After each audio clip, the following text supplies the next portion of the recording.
suis en train de faire un petit peu de tri et de classement dans la petite collection de circuits intégrés que j'ai amassé avec le temps.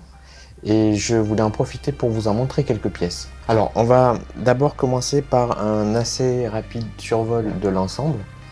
Et on s'attardera ensuite sur les pièces les plus intéressantes, soit par rapport à leur intérêt historique, certaines datent des années 70, soit par leur rareté aussi, soit pour une autre raison.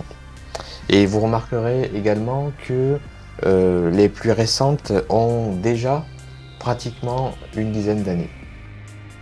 Et on va commencer ce tour d'horizon par les pièces les moins représentatives de cette collection, parce que même si elles ont toutes entre 15 et 25 ans d'âge, elles n'ont pas laissé un souvenir impérissable dans l'histoire du circuit intégré. Mais bon, comme vous le verrez un peu plus tard, il y en a quand même qui sortent du lot. Ensuite, on restera un petit moment sur les processeurs Intel qui, eux, ont marqué leur époque. Pentium 1 A4, Pentium Pro, Xeon, etc. Et il n'y aura d'ailleurs pas que de l'Intel puisque AMD, IBM et Cyrix sont aussi de la partie. Tout ça nous mènera aux pièces déjà plus dignes d'une vraie collection comme celle que vous voyez défiler là, fabriquée entre les années 71 et 85. Et dans tout ça, pas mal de microcontrôleurs aussi, présentés dans leur boîtier DIP typique, et un bon nombre d'entre eux vient des années 80. On fera aussi un petit détour par une série d'EPROM et autres microcontrôleurs reprogrammables, dont la mémoire s'efface par rayonnement ultraviolet, d'où la présence d'une petite fenêtre en quartz qui laisse entrevoir leur puce. C'était une technique assez courante jusqu'à la fin des années 90. Et on démarre les hostilités avec un 80-188 d'Intel, fabriqué par le concurrent AMD en 1982. C'est une version CMOS 8 MHz de l'original. Un DSP Creative Labs de 1992, à l'époque ça s'appelait encore Creative Technology, basé sur l'Intel 80C52 de 1982. Le fameux CPU 8 Zilog Z80, celui-ci est présenté en boîtier 44 broches, cadencé à 8 MHz. Sa datecode indique la 19e semaine de 1993, soit 17 ans après la sortie du Z80 original. Beaucoup de gens étaient convaincus à l'époque qu'un 80-386SX n'était juste qu'un 386DX castré. Mais en réalité, il est bien plus proche d'un 286 que du 386. Celui-ci date de 1991. Le seul circuit logique programmable AMD de ma collection est celui-ci, un Mac 435 de la famille CMOS Mac 4. Il ne dispose que de 192 flip-flops et 128 macrocellules, mais il est sorti en 1996. Voici un grand classique des DSP Texas Instruments, le TMS 320, introduit dès 1983, celui-ci a été fabriqué en 1990. Il y a eu une très grande quantité de variantes et d'évolutions, et ça continue encore aujourd'hui. Sur son datasheet, il est écrit « obsolète ». Bien, en effet, on pouvait trouver ce processeur de son et gestionnaire d'entrée-sortie en 1996 sur les cartes son PC de l'époque, et celui-ci est fabriqué par Analog Device. Alors passons maintenant à une série de CPU historiques de chez Intel, et on commence logiquement par le digne successeur du 80-486, le tout premier Pentium.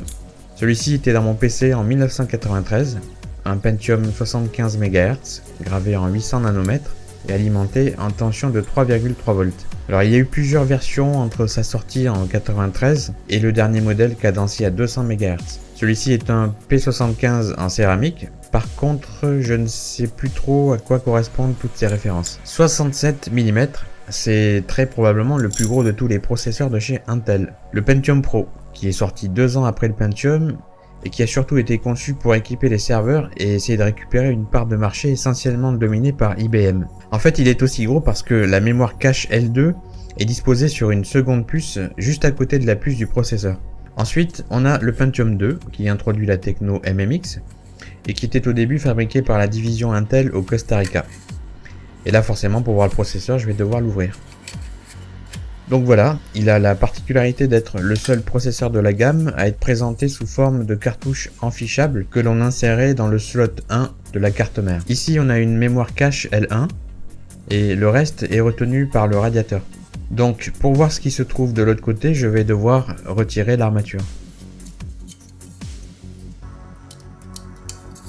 Alors sachez que c'est pas du tout évident de retirer ces languettes sans endommager la carte. Donc je retire doucement le radiateur. Et voilà à quoi ressemble le Pentium 2.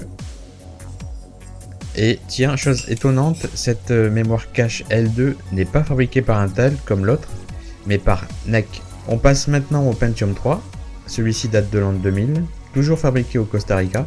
Et comme on peut s'en douter, c'est l'évolution naturelle du Pentium 2, avec un bon paquet d'instructions en plus. Il a été un des premiers processeurs à atteindre la fréquence du gigahertz, et même à la dépasser, et non sans mal.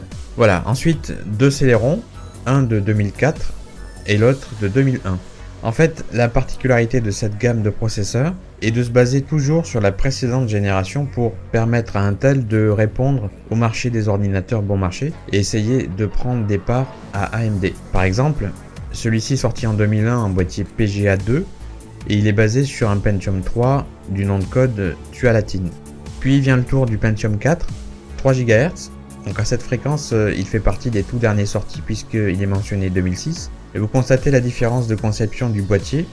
Ça, c'est du socket 478 et ça, c'est du socket 423. La fréquence de celui-ci est de 1,3 GHz. Ça fait une grosse différence en 6 ans d'évolution du même CPU. Voilà un modèle de Pentium Xeon qui date de 2001. Donc un des premiers, probablement de nom de code Foster. Et on voit que son boîtier peuplé repose sur un petit circuit imprimé qui correspond au socket 603. J'en ai également deux autres plus récents, un signé en 2003 et un signé en 2005. Évidemment, à chaque fois, il y a des sockets différents. Passons maintenant à quelques processeurs AMD qui ont fait leur temps, et notamment le fameux K6, qui avait causé pas mal de soucis à Intel car vendu moins cher et quand même bien plus performant que le Pentium 2. Et le boîtier est bien entendu en céramique. La série des Athlon, largement exploitée par AMD dans les années 2000, avec ici un Athlon 64 qui date de 2001, et aussi des Athlon classiques de 99. Alors faites pas attention à la date qui mentionne 2003. Et malgré le même brochage, ces trois CPU nous donnent l'impression d'avoir une qualité de fabrication relativement inégale. On a aussi bien du circuit imprimé que du boîtier céramique.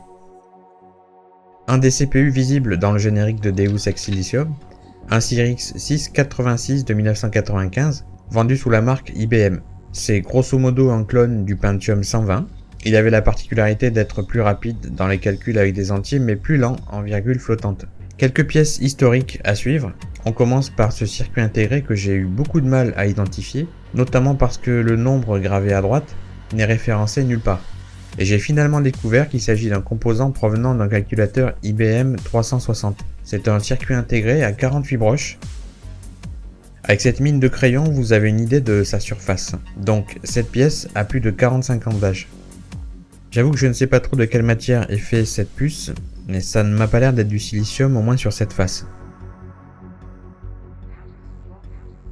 Voilà la première génération de processeurs développés par Silicon Graphics entre 1982 et 1983, le Geometry Engine. Il est spécialisé dans les calculs vectoriels en 3D. Celui-ci faisait partie d'une station Iris 1000 qui était introduite en 1984. Vous pouvez constater que le socle qui protège le circuit intégré est manquant, et du coup, on peut jeter un petit coup d'œil rapide dessus.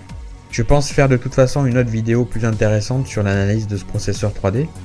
En tout cas, on peut déjà remarquer qu'il y a pas mal de matrices. On remonte un petit peu dans le temps jusqu'au milieu des années 70 avec cet Intel 8080 fabriqué par NEC et son boîtier DIP de 40 broches tout en céramique blanc et relativement fin comme vous pouvez le voir. Vient ensuite une pièce assez rare qui est équipée un ordinateur DEC PDP-11. C'est un microprocesseur F11 16 bits cadencé à 3,6 MHz et conçu autour de deux puces, la 303F et la 302H. C'est intéressant de constater que les modules n'ont pas la même datecode. 42e semaine de 1984, 5e semaine de 1985.